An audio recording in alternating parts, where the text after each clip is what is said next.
त्यांच्या विरोधात इकडे बारामतीतनं महत्त्वाची बातमी, सुनेत्रा पवार आघाडीवर आहेत। बारामतीमध्ये पोटनिवडणूक पार पडली होती आणि त्यानुसार सुनेत्रा पवार आता आघाडीवर आहेत। त्यांच्या विरोधात कुठलाही तगडा उमेदवार नसल्यामुळे सुनेत्रा पवार यांचा विजय होणार हे निश्चित होतं। मात्र त्या मताधिक्य घेतायत का, विक्रम प्रस्थापित करतायत का, याची उत्सुकता आता सगळ्यांना आहे। सुनेत्रा पवार बारामतीतनं आघाडीवर आहेत। बारामतीमध्ये पोस्टल मतमोजणी सुरू झाली, त्यामध्ये सुनेत्रा पवार आघाडीवर आहेत। बारामतीमध्ये महायुतीकडनं सुनेत्रा पवार या उमेदवार होत्या, महाविकास आघाडीकडनं कोणताही उमेदवार रिंगणात उतरला नाही, त्यामुळे ही लढत जवळपास एकतर्फी झाल्याचंच म्हणता येईल। काही अपक्ष उमेदवार आहे, मात्र त्यांचा फारसा प्रभाव इथं जाणवेल की नाही हे पाहणं महत्त्वाचं ठरणार आहे। सुनेत्रा पवार या सध्या आघाडीवर आहेत। बारामतीमध्ये झालेलं मतदान जर आपण पाहिलं तर 50-52% आसपास मतदान झालेलं होतं।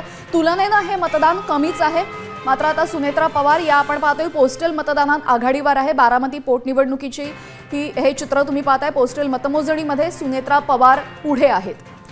बारामती या मतदारसंघावर तब्बल 40 वर्ष अजित पवार सत्तेत होते।